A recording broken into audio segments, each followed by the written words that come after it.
Greetings and welcome to the Sports Card Ripping Teacher. Well, I did not see an 0-2 start coming for the Chicago Cubs. My glass, as always, it's way more than half full. It's definitely overflowing.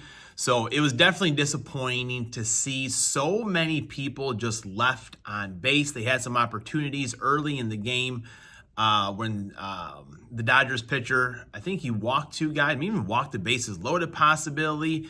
Cubs did not get any runs in, so you got to hit in those clutch situations. So we'll go back to Arizona, and then we'll start the season again. I think it's next Thursday, the 27th, so I feel a Cubs hot streak coming to start the continental U.S. portion of the season. All right, class is in session. Today is Wednesday, March 19th. It's lesson 134, and today goes out to Kerry Wood. Kerry Wood, very good pitcher for the Chicago Cubs. He had Tommy John surgery, I think, a couple of times. Later came back to be their closer for a little bit, but always a gutty kid, very gritty, the big Texan, a flamethrower. And I thought the years of him and Mark Pryor, we were going to win a World Series. He had Matt Clement. Greg Maddux was on a couple of those teams. Big Carlos Zambrano back when he was pretty chill and calm, but it just never came to fruition. And I did see him and Mark Pryor on the field together before the game yesterday, and it brought back all those bad memories again. The thing about Kerry Wood, though, always a class act, always doing a lot of good things in Chicago and for the Cubs organization. So definitely one of those players, once they leave, they continue to be the face of the franchise. In 1959, Andy Reid was born. Head coach of the Kansas City Chiefs, also head coach of the Eagles. And he had his greatest success, obviously, coaching with the Chiefs. Good success with the Eagles as well. But I feel like he probably had the most fun in his life when he was just an assistant coach with the Packers. Some of the stories you hear that Favre tells, or Mark Chmura, or John Yurkovich, some of the characters of those Green Bay Packer teams. You know, Andy was always taking the blame for those guys, but I think he had fun doing some of those things as well. All right, so we got one pack of baseball cards. Then we're going to one of my favorites, game day football. All right, we're back. So, yes, hitting those clutch situations has been one of the difficulties for Cubs teams here in the past couple of years. So I'm hoping it's just that, spring training rust. What do we got here anyways? 2024 exclusive Series 1 hobby pack. So hopefully just early season things going on here. We got a Jason Dominguez. Any color in there? Looks like my silver pack record will continue here. Fernando Tatis. Look at that one right there. And you know what? Speaking of Fernando Tatis, the Green Bay Packers signed as a kick and punt returner Nicola Harmon yesterday, who was a Kansas City Chief, and Jax, who likes Fernando Tatis, Jax has some of an RPA autograph, I think, possibly Buster Posey from a Glove and Beyond TV. So I may have to now maybe trade something to Jax for that card to have it in my collection, since he is going to be a Green Bay Packer. And it seems like most of the fan base was up in arms. Man, my desk is dirty. I got to wipe it off here. The fan base was up in arms about this signing, and I kind of thought right away and kind of saw it in other places, he's not being signed to be a wide receiver. He is being signed to be a returner. That'll kind of get Nixon out of there. John Copeland, our rookie standout. It's like Reggie White there a little bit, coming around in number 92. But, yeah, he's not going to be a wide receiver. Maybe, that fifth guy out there when you do need him. Tim Brown, University of Notre Dame. We'll put him up on the stand. So you really want to get Jaden Reed, I feel like, out of that role.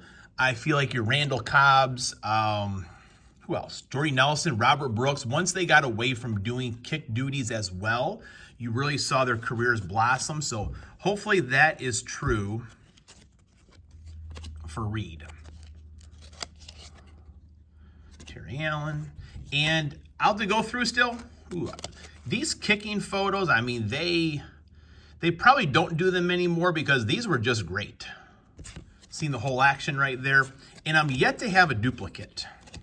Eric Allen, John Bailey. So I'll go through these at the end of the day in my binder and see if we have any doubles. But right now, I mean, the collation of these things are perfect. I don't know if they just took a whole set and they divided it up in the box and packs. Well, there we go. We got another Dan Marino. Is this...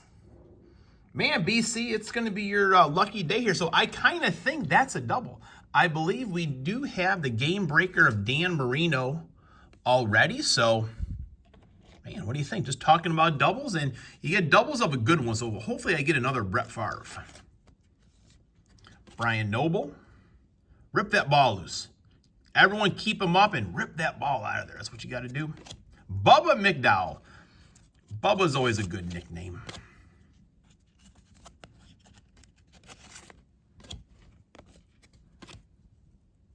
Someone's got to come punch it out of there. I mean, he's got him in position. Punch it out. I mean, these cards could be talking points for coaches as well. High step into the end zone. Ooh, Randall McDaniel. He's a beast. Drew Bledsoe. Shout out to Vintage Card Steve, one of his favorites right there. We'll put him up on the stand for him. Ricky Jackson. I think I grabbed 5 packs today. Why not? Why not? Steve Young. I think that's a double of Steve Young now, in fact. Jason, I mean, that one could go to you as well. All right, so I wonder if the second half of this box will start to get some duplicates. I mean, it's a huge checklist. So maybe not. Calvin Williams. Come on now. There we go. Andre Ware. Tony Tolbert. 2 more to go.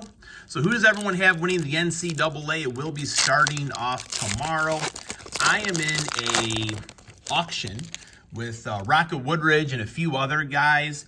And the prices got crazy yesterday. Troy Vincent. When we first started doing this, the total pot for everyone doing is like $8,000. It was almost $30,000 yesterday. We were in betting on a couple teams, mostly Duke, and it just got to a point like this. The math does not add up. There were a few new guys in there, so I don't know where he found these guys, Willie Galt, but they must have had some big bankrolls, and a lot of times it is guys going together. Todd Light out of the University of Notre Dame. So we walked away with no teams, which I feel like kind of takes, some real patience there. And Michigan State was the last team, which we weren't crazy about them going into it. And we're like, okay, if it gets at this point here, we are buyers for Michigan State. But there were other people that didn't have a team probably, and they definitely overpaid. Howard Cross, which his son is now at Notre Dame, I believe. I don't think he went to Notre Dame. No, Alabama. So his son learned from his mistakes, and I'm pretty sure they are father and son. Eric Green, 1 pack left to go, folks. So let me know, who do you have winning the NCAAs? I'm thinking of Florida Duke, as long as Duke is healthy. Lincoln Kennedy, it seems like Houston, some injuries there. I mean, Duke as well a little bit. Merle Hodge, I'm pretty sure I have a Merle Hodge. We'll find out a little bit later on today, and I'll report back to everyone. Brian Washington, got another one stuck there, do we? Nope, old Brian Washington again. Donnell Wolford, Chris Spielman, pretty good player for the Lions. Come on.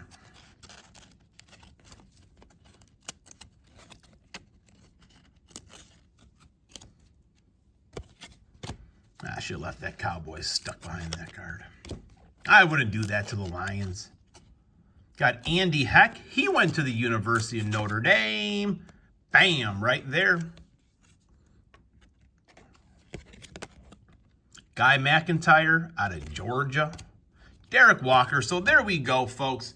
The silver pack, probably a bust right there, but I think that's a pretty good return from game day football. Class is dismissed.